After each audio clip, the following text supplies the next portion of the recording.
nuestro invitado de los miércoles es Alberto Pérez Nájera. Bienvenido, Alberto, el día de hoy para platicar de los fabulosos, hermosos, maravillosos Así 30. es. Ya le agregué. No, está bien porque en realidad sí lo fueron, ¿no? Hermosillo, primeramente buenos días a todo el auditorio.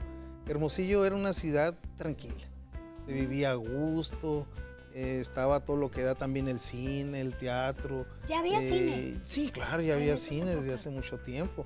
Y había teatro y estaban los carnavales a todo lo que da, que habían iniciado en 1880, ¿no? Entonces Hermosillo era una ciudad tranquila donde ya se venía el cine, ya no era cine mudo, ¿no?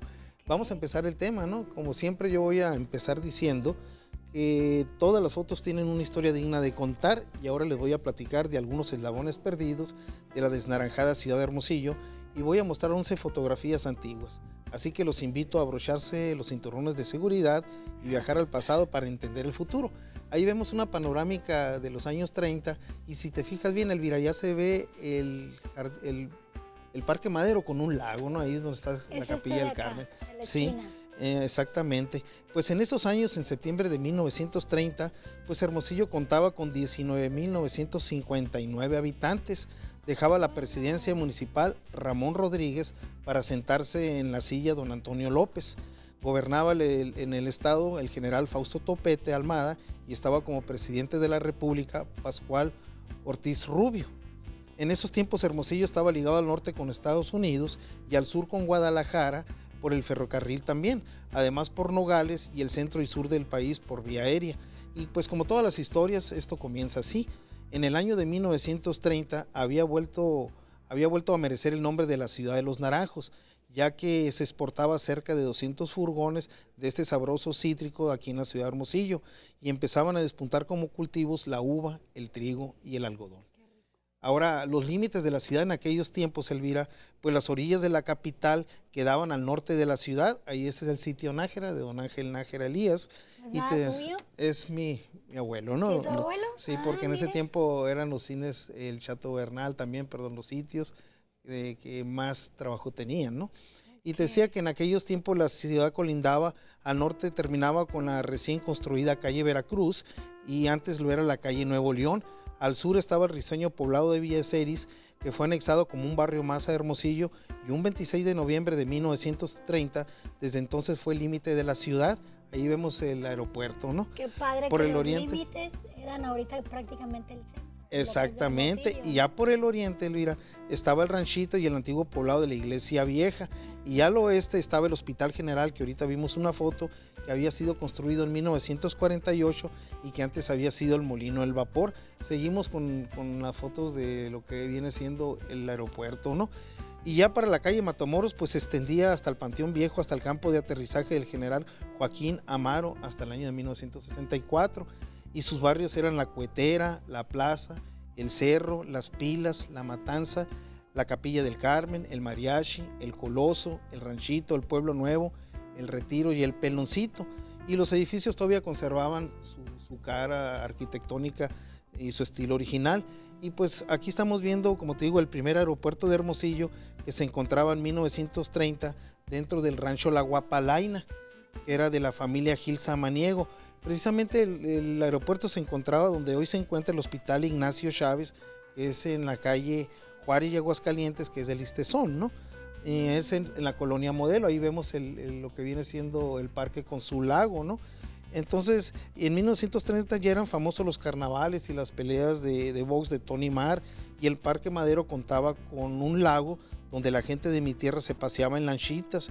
Este lago era alimentado pues por las aguas de los canales que venían de la presa, y la falta del mantenimiento hizo que el lago se secara y los vecinos se quejaran de tantos mosquitos que habían.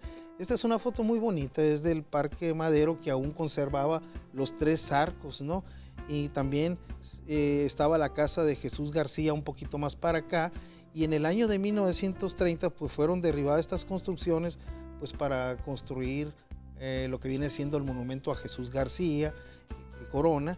Y pues ahí por ejemplo tenemos la foto de la Casa del Pueblo, que fue construida en 1934 por el ingeniero agrónomo Luis Arturo Romo. Contaba con albercas, canchos de tenis, era una chulada ahí, ¿no? Había un campo de béisbol que era el campo de béisbol donde jugaban todos, que era Fernando M. Ortiz, y había un auditorio donde había unos vitrales que había hecho Fermín Revueltas y que precisamente también él participa en la construcción del Terrón de Azúcar, que así le llamaban en aquel tiempo, que viene siendo el monumento a Jesús García. Ahí lo tenemos, lo hace el señor Asunzolo, que es el escultor, y Fermín Revueltas lo hace, ¿no? Quien hace esa explanada y todo ese parquecito, pues va a ser el Luis Arturo Romo, que es el que construyó también la Cruz Gálvez, y también hizo una presa que es el Molinito, ¿no? Entonces, ahí también tenemos otra foto de que es la Escuela Comercial Aja, y tenemos al fondo lo que es el Cerro de la Campana. Eso queda por la calle Pino Suárez y la No Reelección.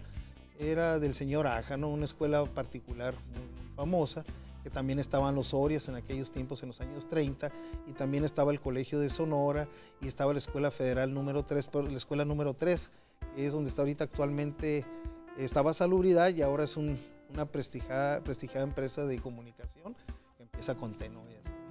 Porque meto gol. Entonces ahí vemos una foto estupenda, ¿no? Los negocios que dominaban en aquellos tiempos, pues eran la moda, eran la parisiense, y muchos negocios de aquella época empezaban a surgir y a despuntar, y la gente iba a comprar la ropa ahí, ¿no? Eran años maravillosos. Precisamente en esos años de 1930 estaba la cervecería Todo Lo Que Da, y Hermosillo se escribía con H, y muere en ese tiempo su fundador, que es Luis Alberto Hofer, que es el doctor, y en los años de 1930 muere en Los Ángeles, y lo reciben en un tren aquí en la estación de la Pera del Ferrocarril. Era muy querido, ¿no? El doctor.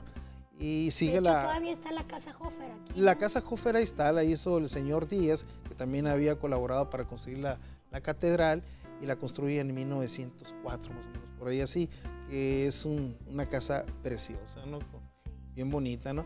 Y así nos podemos quedar, que los carnavales, y sobre todo que estamos hablando de los Hofer, un hijo de él, que es Luis Hofer Fierro, pone la primera estación de radio, que se llama la XCBH, y la va a poner allá afuera, a extramuros de la ciudad, en la calle Revolución y Veracruz, en una cabañita de madera. Ahí ponen la primera estación de radio, y precisamente vimos una foto ahí De hecho, por ahí todavía hay estaciones de radio, ¿no? Claro, todavía hay estaciones de radio, y ahí en 1930 surge la primera radio, que es la XCBH, y se transmite en una feria comercial que hace la Cruz Gálvez, y ahí se transmite la primera señal de lo que viene siendo la XCBH, y ahí está con Carlos Valderrama también, y un amigo que es gringo, y hacen lo que es la primera radio.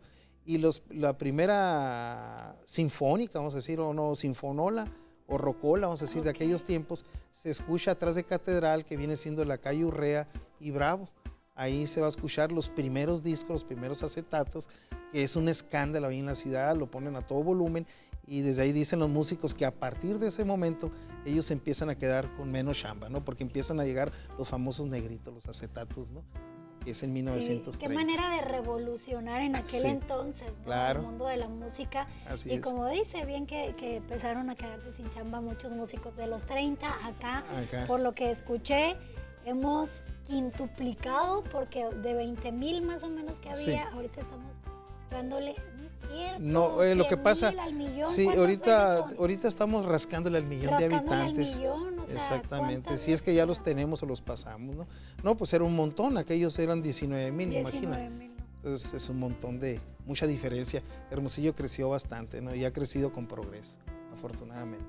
Pues de verdad que esta sí es una historia digna de contarse. Alberto, muchas gracias por guiarnos en este fabulosos años 30 de la ciudad de Hermosillo, que realmente pues sí han sido pauta para ver cómo estamos creciendo y evolucionando en la ciudad. Sí, antes de que ya creo que ya terminamos, pero me llama la atención que salían las fotos del aeropuerto. Dicen que cuando el aeropuerto llegaba desde lo que es el Chávez, y la pista de aterrizaje llegaba hasta el Panteón Yáñez, y cuando venía el cortejo fúnebre sobre la calle Yáñez, a veces se tenía que frenar la carroza para darle paso al avión para que aterrizara, ¿no? Entonces se suspendía el cortejo fúnebre para que bajara el avión, ¿no? Era una pista de tierra en aquellos momentos. Muy interesante y muy sincronizado. Vamos a los tips, aquí en Qué Gusto, nosotros continuamos.